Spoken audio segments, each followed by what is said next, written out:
Good morning, Minneapolis Public Schools.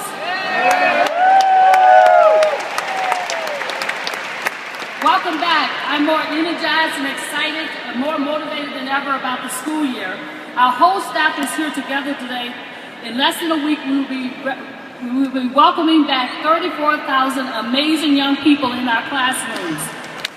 And every day they will motivate us, and yes, they will also challenge us. We must all be at our personal best to receive them next week. I want to take a moment to recognize everyone who prepared on the podium today, as well as the people who prepared this event. Let's give them a round of applause, please.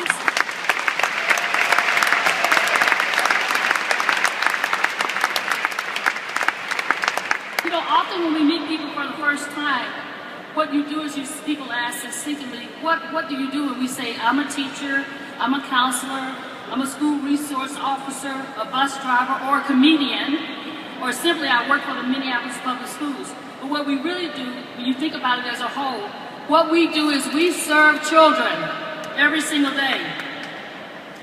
We plan for them before they are born, we help them soar while in school, and once they're thriving in college and the workplace, they still come back to us for lifelong learning through community education. Our oldest student in Minneapolis is 81 years old. Collectively, the impact of the education we provide and the relationships we keep carry far beyond a school day, a school year, or the K-12 life of a student. Our impact helped Michelle Norris and Kathy Werzer succeed as well-known journalists. It helped Brooks Field become the founder and CEO of Canterbury Park. It helped Floyd B. Olson become the 22nd governor of Minnesota. And it helped South graduate Vincent Kotzer star as Darcy, Mr. Darcy in Pride and Prejudice at the Guthrie. Our impact helped Antonique Martin, last year's citywide student government president, go to Grambling State University in Louisiana this year. She faced challenge after challenge in middle school and high school, and she credits all of you for helping her succeed through it all. Our impact helped Frances Cushion, who will start second grade at Pratt, meet her reading goal in kindergarten and first grade. Frances is my pen pal. We started writing to each other when she was in kindergarten. She loves reading, especially the My Weird series, school series. It helped Abby Harrison, a rising junior South, travel to Kazakhstan last spring to watch the Soyuz launch. All right, yes. She visited other MPS schools to tell other students all about it and the importance of STEM. Abby's goal is to be the first astronaut on Mars, and we are going to help her get there. Are we going to help her get there? Yes. Our impact helped Amari Glass Holmes, a sophomore at Roosevelt, apply to be a step-up intern through her AVID class last school year. She just finished interning at the Southside Village Boys and Girls Club last week. And last week she gave one of the keynote addresses at the 10th anniversary step-up event, and she's only 15. Their dreams will only get bigger, and I can only imagine where they will end up. There are thousands of more stories of success, and we have to continue to tell them. Each of you has your own story of success. Each of you has the opportunity every day to use your strengths and to help our students write their dreams into reality. We are in this together. Collectively, we have the means and the will to make sure that each and every one of our students gets the education they deserve. With 6,000 of us serving students every day, rooting for them and believing in them, we are a gift to the Minneapolis families. We didn't come into our profession because they would be glamorous or easy or make us rich.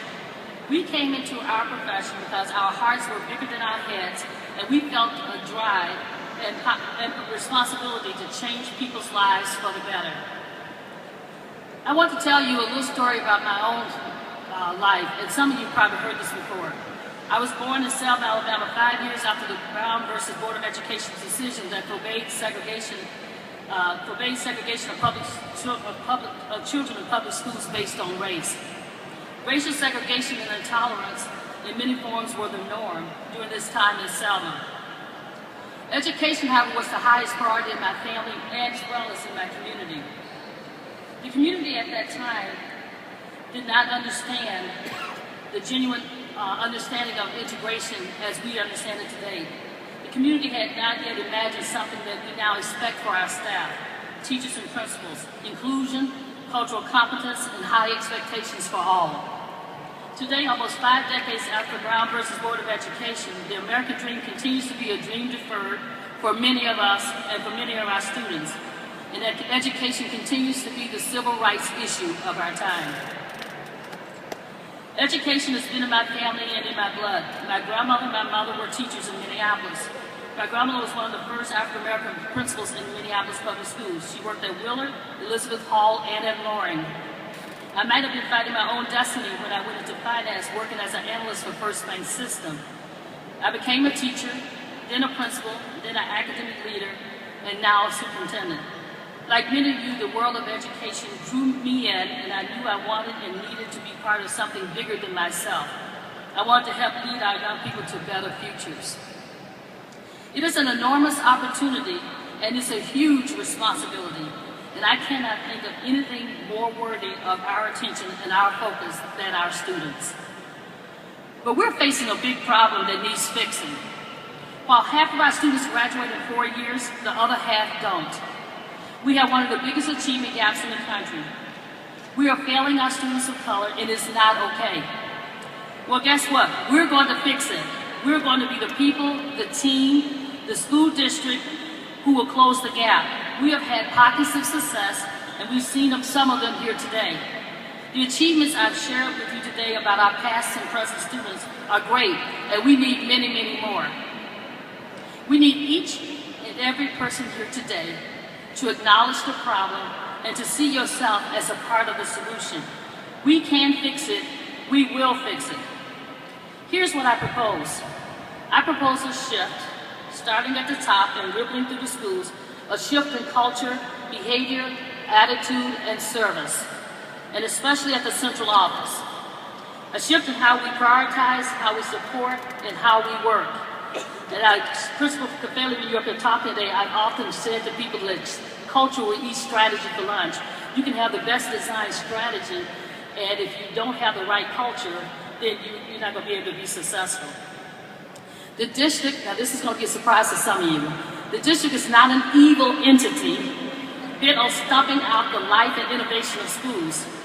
The team of professionals at the Davis Center and other non-school sites are here to support schools and staff, to help market and promote your stories, to help recruit and hire top talent, to process your payroll, to lead student leadership projects, and to meet your technology needs, and to ensure that schools and students have what they need every single day. We are here to support students, families, and the schools, period. And thank you.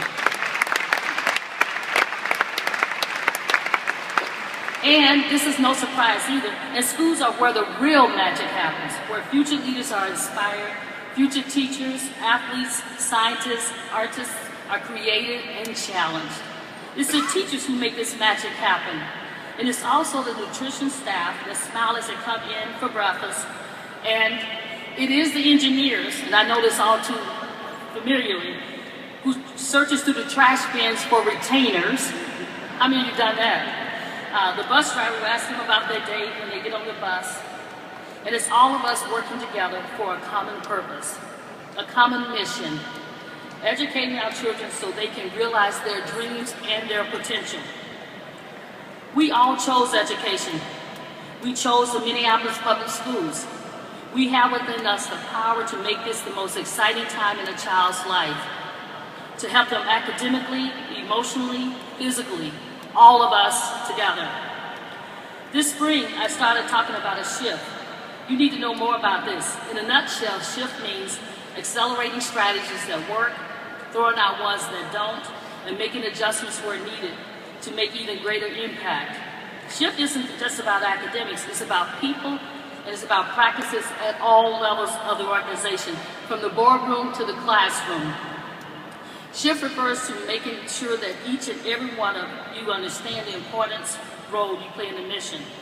I want all of you to feel valued, to be service-driven, have a can-do mindset, and more than anything, possess a strong belief in yourself and in students and families we serve. I want you to believe in your individual and collective capacity to make a difference in the lives of the students that we serve.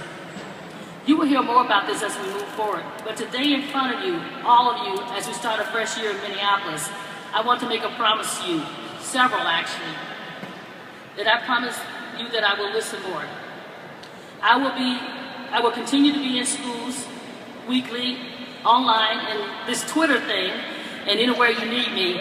This year, I will continue to visit schools every week, and I will attend community events, and I will be visible, and I want to hear what's working, what needs fixing, and how I can help. Second, I promise you that I will advocate fiercely for our schools and for our students. And I will work with the city, the county, and the state when it comes to funding decisions that impact our classrooms.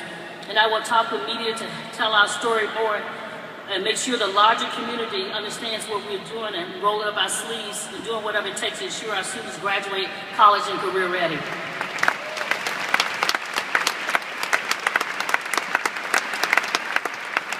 And lastly, I promise I will be more transparent and do a better job communicating about what is going on at the board and cabinet level, as well as across the district. And I would do this through social media, the staff newsletter, share my leaders letter, and I might even text you.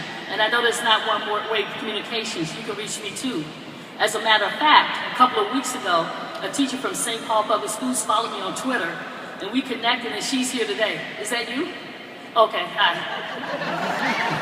We never met, we only met on Twitter. And she was here because she had heard of Principal Caffelli and heard him speak before, and she asked if she'd come. And of course, being a friendly neighbor, I said, of course, you're welcome to come. So I have this, for those of you who don't know, I'm going to tell you right now, this is the time you can take out your phone. I have a friendly Twitter challenge with the St. Paul Superintendent Valeria Silva, and we're trying to see who gets the most Twitter followers, and whoever loses, who doesn't get the most, will have to buy lunch and dinner for that person on their dime. So I want to win, so follow your superintendent. So please follow me, I would appreciate it. And more than anything, it's a way of just trying to be more accessible. And for those who's grumbling, like, we'll go back and say the superintendent made us follow her on Twitter. It's under miscellaneous duties as assigned.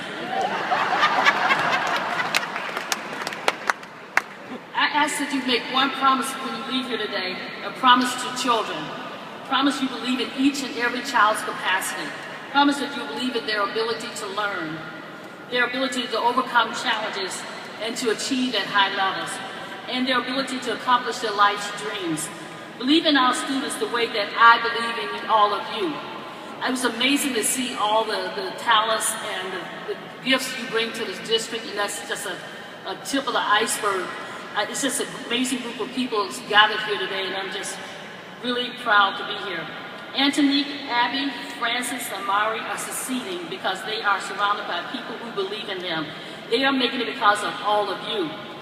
So with that, I want to say that today marks a pivotal moment in history for MPS. We must be unified as one, facing the challenges head on. I'm so proud to be leading this district. I'm proud to call myself your superintendent. Let us shift together. And I have one more thing to say. Let's go!